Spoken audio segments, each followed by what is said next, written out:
Even through triumphs and struggles, what gives you the strength to persevere and continue to play the sport? Why not just quit?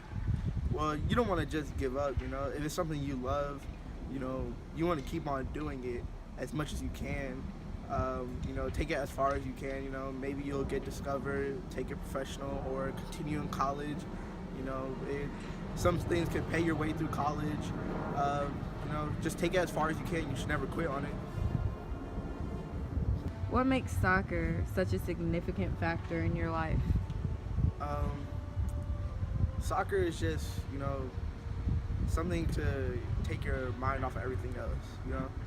It when you're like struggling with finals, you have everything in your mind, what to study for, how many tests you're gonna take. You're thinking about what happens if I fail this test, like what will my grade be, and you just play soccer and you just forget about all that. You're just out there having fun with your friends, your teammates. You know, you get to see them every other day, ask for advice, and yeah, it's just a fun thing. How has this sport helped shape you into who you are today?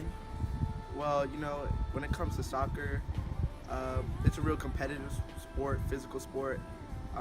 When I first started playing it, I started at a really late age, so I didn't really know about it.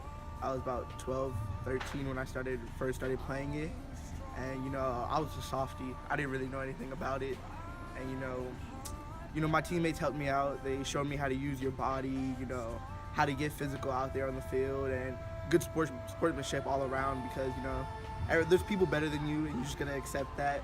So I just go out there and try my best, and everything I do.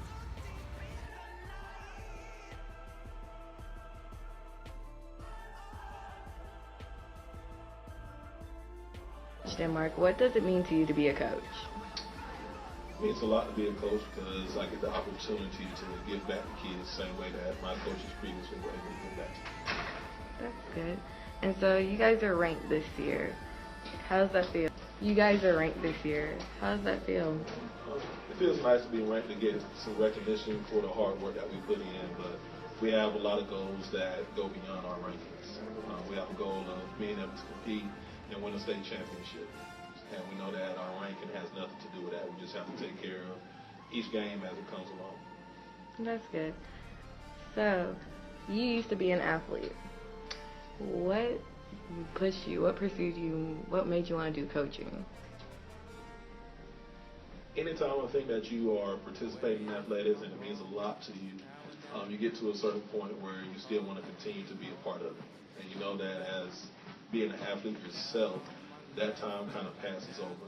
So one of the ways to still be involved and to have an active role in this to become a coach, which is one of the reasons why I wanted to do so. I wanted to be able to give athletes opportunities that I felt like I didn't have, as far as having opportunities to go on and play on a collegiate level.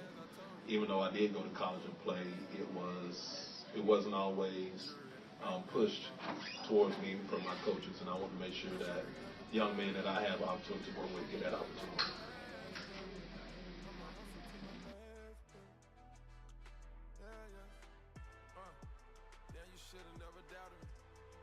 The pain and the struggle followed me.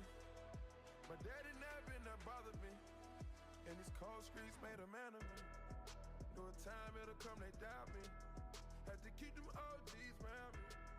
Keep a young homie grounded. You never know where your motivation to come from. We do the most with these bras and pop shundun. They try to push you aside, you gotta fight. How did it feel to be a coach for Heritage? The last time I coached here at Heritage, it was 1996. What do you think about that? That was 19 years ago. Yeah.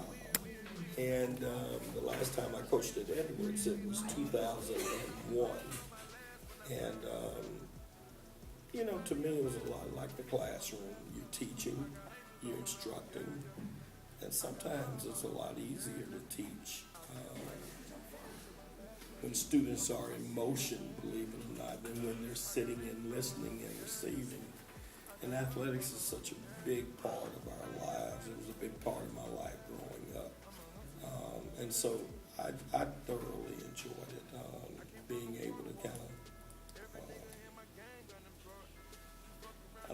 just transpose some of those things that I learned as an athlete to the students of today. I thoroughly enjoyed it. That's good. Hey, Mr. Hayes, that was really good. Shelby, what does it mean to be an athlete? What it means to me to be an athlete is that it's very important to me because I take cheerleading serious, and people don't think that cheerleading is a sport, but it really is because we do a lot of the same things that other sports do. We run, we jump, you know, we carry people, so it's very important to me. Okay. So, you're on varsity this year, correct? Yes. And how is that? How does it feel to be on varsity? Well, was it to be on varsity this past year? It's actually much more harder and rigorous because as a varsity cheerleader, you're expected to know what to do and, you know, in any situation because you're varsity, so that means that you varsity cheerleaders stand out. Like, you should know the difference between a varsity cheerleader and a JV cheerleader. So you just have something to uphold, and, you know, yeah, it's hard. Okay. Through struggles and triumphs of being a cheerleader, because we all know it's not easy, how do you still continue to persevere? Because I enjoy cheerleading, and I think it's very fun and it's part of me, because even though I do have hard times and there's things that I still cannot do to this day, but I feel like if I keep on trying that I will get through it because it's just what I love to do. My dreams all I got and I'll die for it. If I love it with a passion, I'ma ride for it. I am an athlete.